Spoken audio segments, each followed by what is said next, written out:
Welcome everyone to today's video. In today's video, I'll be going around doing my regular homemaking while I talk about the subject of budgeting. So as you can see, my house is definitely not perfect. It requires daily cleaning, picking up, all of that. Even that, you cook right away and then you need to clean up again. So join me as we do all sorts of things. Well, on the topic of budgeting, I have a few tips to give.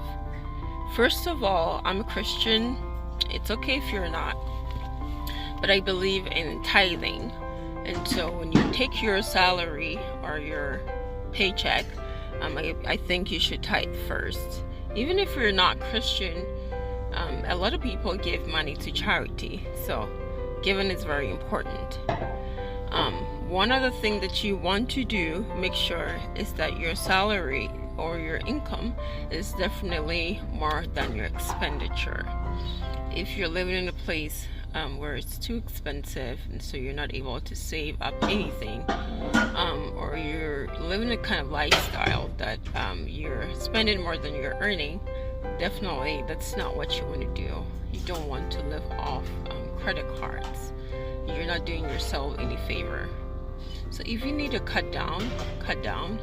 I know it's easier said than done, but if that's your goal, if it's important to you to be able to have some sort of financial freedom, then you want to be able to spend less than you earn.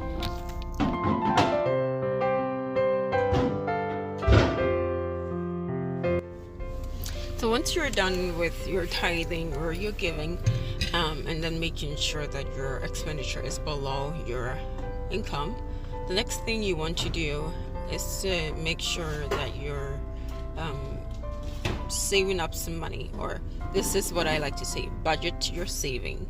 So whatever you want to save from a paycheck, prioritize that and take that out. If you can take that out in cash, go ahead and do that. If you're sending it into a different account, go ahead and do that. But almost plan your savings as though it's part of an expense.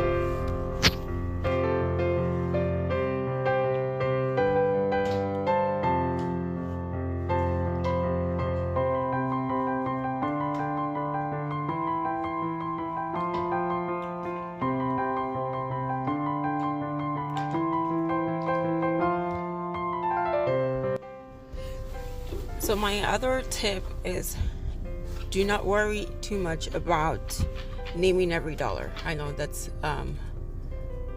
recommended by some people, that budgeting is, like naming every dollar where it would go. That is true in some sense. I personally think that human beings are impulsive and of course we can train ourselves to be less impulsive, and I'm not an advocate for impulsivity.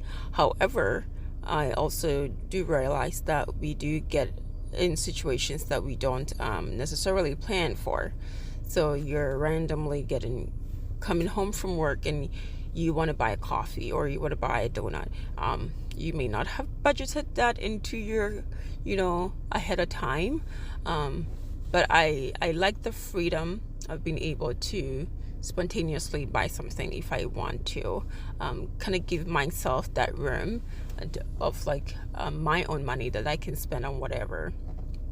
Also, maybe if a friend is in need, or if you're a person who relationships matter to you, a family member needs help, and so you want to be able to offer some help in the form of cash or finances, and so you want to leave some room there. And in the past, what I have done or my family have done is just have a room for giving, as in to be able to give to others. So this is for others, you can just label it as such, as well as have a room for allowance money that you can spend. But what I've been doing recently is just leave the money. So after I've taken out everything, expenditure, your fixed expenses like your mortgage or rent and your car payment if you have any, or your student loan payment, which most of us have a pause on that, thank goodness, from the government, and taking out your fixed expenditure. And I do that. I take out the take out the money I want to save, and then I don't worry too much about the rest of the money. And so my principle now is don't live too much for the future and don't live too much for now. So you do not value the future over now and do not value now over the future. So almost you're giving yourself room to be able to enjoy now, as well as not to be foolish and not prepare for the future. So you're kind of valuing them the same. Who knows how long you'll live anyway? So you want to have room to be able to enjoy the moment. At the same time, you know that you may need things in the future and you have to prepare for your future as well.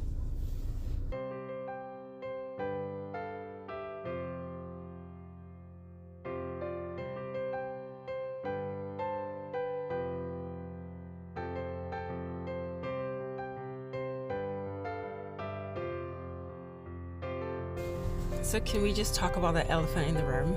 I recently got this air fryer. Yes, I know. I am late in the game, and that's okay because I consider myself partially a minimalist. And so until I was really convinced that it's going to be extremely beneficial to me and my family, I wasn't going to buy it. Finally, I gave in. So I'm here going to unwrap that and use it for some recipes and see if it's all that they claim it to be.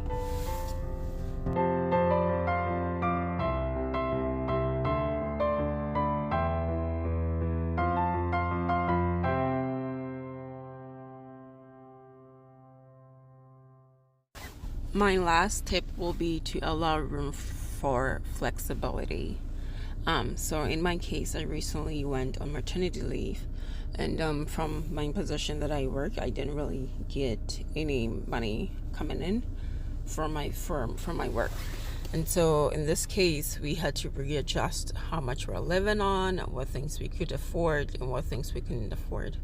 And that's how life is. Things happen. Maybe you're saving up for something that's urgent. Maybe you need a car. And so you may need to completely regroup. And focus and do something for a certain time frame, and then go back to doing things that you used to, the way you used to before. So allow room for flexibility for life changes, and keep God first. He does care for us and he's able to provide for us. And so don't be too anxious about money. Keep God first. If you're not Christian, I invite you to become one. You will find lasting peace. And so keep God first and don't be too worried. Allow room for flexibility in your life. If you haven't yet, please subscribe, hit the like button, and share this video. I hope you enjoyed it, and I will see you in the next one. Stay blessed.